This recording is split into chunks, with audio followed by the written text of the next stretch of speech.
ready for uploading. Let me get you those real quick.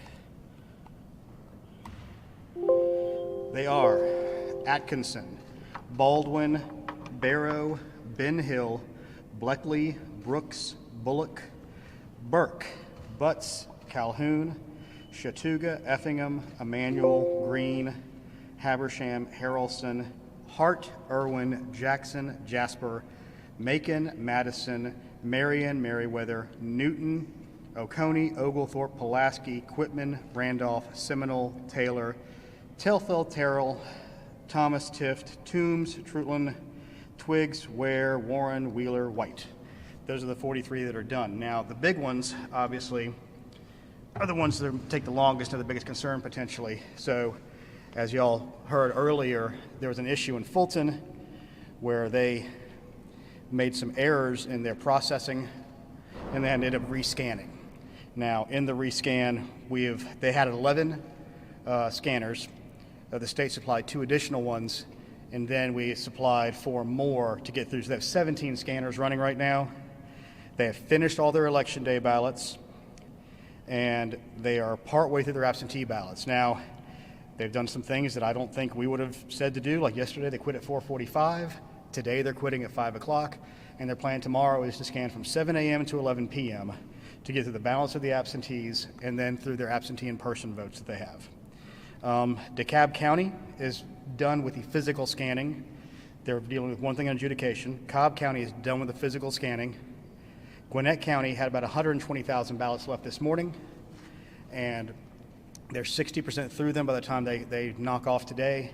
They plan to get the balance of those done tomorrow morning, probably before lunch. So Gwinnett will finish that scanning.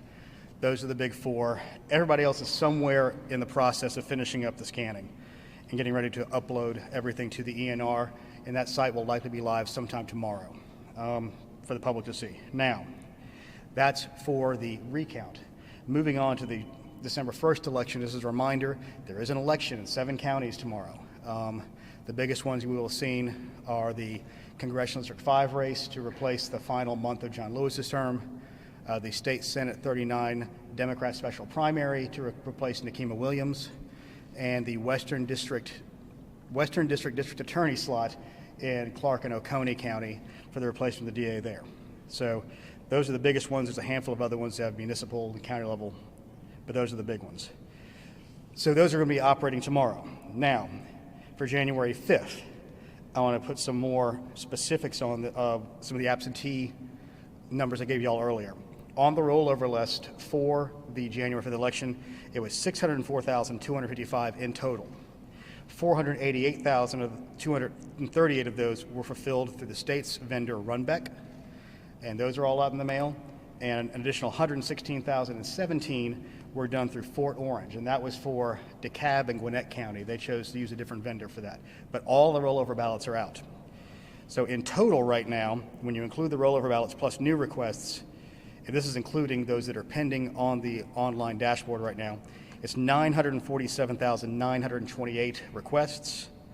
So that means that on top of 604,000, there's 343,673 new requests for absentees. Of those 343,673, 319,022 have come through the online portal, meaning there's not a signature match angle to this. It is using the driver's license number to identify the voter, which is the more objective way that the Secretary wants to move in the future where we can, if we can legislatively, because the signature match is a very subjective thing to do. Let's see. Those are the main points of where we stand on this right now. We continue to run the investigations we discussed this morning, and hopefully this will be a short one, so I'll take whatever questions you got. Justin, yeah, you good? Who we got? Anybody? You're walking up, so. Will the signature matches in the runoff on January 5th work the exact same way as they did during the general election? Yes, and they are also publicly available to be viewed, and we are hopeful that Republicans and Democrats will send observers to do that, because under the state law, it does say all parts of the absentee ballot process are available for public review. Emma? You said in the past that in November there was less interest in that part of the process from parties. Was there any at all that you know? As I know, that there was I haven't been able to track this down. It's my understanding that our elections director did receive one phone call from one county director, and he thinks he knows which one it's from, but since it was a phone call, he doesn't have an email to go back and look to, where one person requested to go in and see it, may have done it for a day or two. I know that this office did inform the parties that they could do this, and there was some confusion around if there had to be a new OEB for that, and the contention of this office was no, there didn't need to be one because it's already in the law that the entire process is open for public viewing.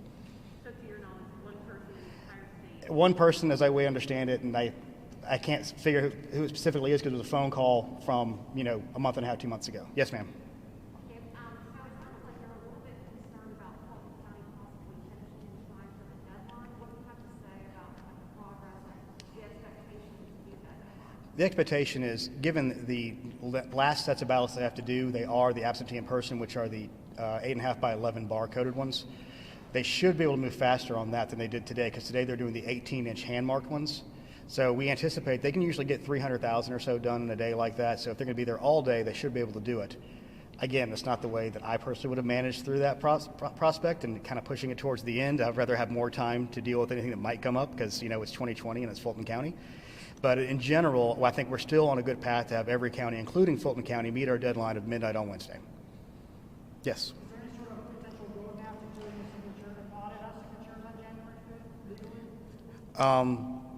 legally? They have to be done by the counties to begin with, so that's set in the law, and that's what we will continue to see. If there is a lawsuit that comes forward or an election challenge that a judge says there has to be a signature audit, that's up to that judge. Hold on. Sure. What happens if the county doesn't meet the midnight at Wednesday deadline on the recount? I guess we'll have to cross that bridge when we come to it. I mean, we'll have to deal with it. We have some times kind of baked in the cake, but the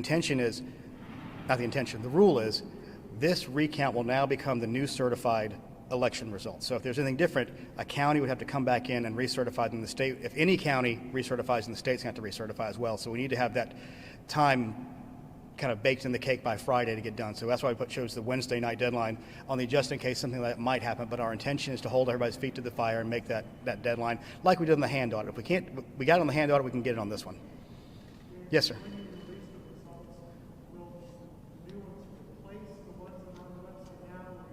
There'll be a separate ENR page that'll go up. It'll say recount results. I just saw the banner for it about an hour ago. It'll look very similar, but it will just be the presidential race on that. And when, based on what you've seen so far from counties, The 43 we've seen so far, they're either spot on or not anything significant. So those are the 43 we know about so far that we've seen their initial report.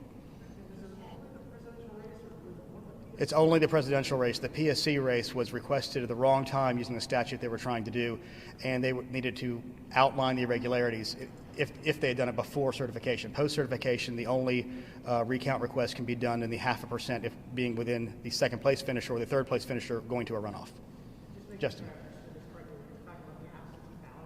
You have more than 300,000 new requests, people who did not request in their own election, is that right? No, what this is, these are new requests as compared to the rollover requests. Because remember, for each subsequent election, an elector would have to choose to make that choice or ask for that ballot. So in this case, again, new requests, not part of the rollover list, were 343,673, and of those, 319,022 came through the absentee ballot portal. So there's not a signature issue on the front end of that. That's going to be identified through the unique identifier of the driver's license number. Okay. Is that it? Since this morning, have you guys been able to close any investigations or open any new ones?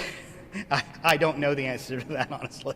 But we move pretty fast on that front if we did that. But no, we have to be thorough in these investigations, and most of the investigations will involve having to do direct interviews with people to really track down the truth behind them. All right. Well, if that's it, we'll see y'all later this week, and hopefully we will have the results in for the recount, and we move on and have a successful election tomorrow. Thanks, and have a great day.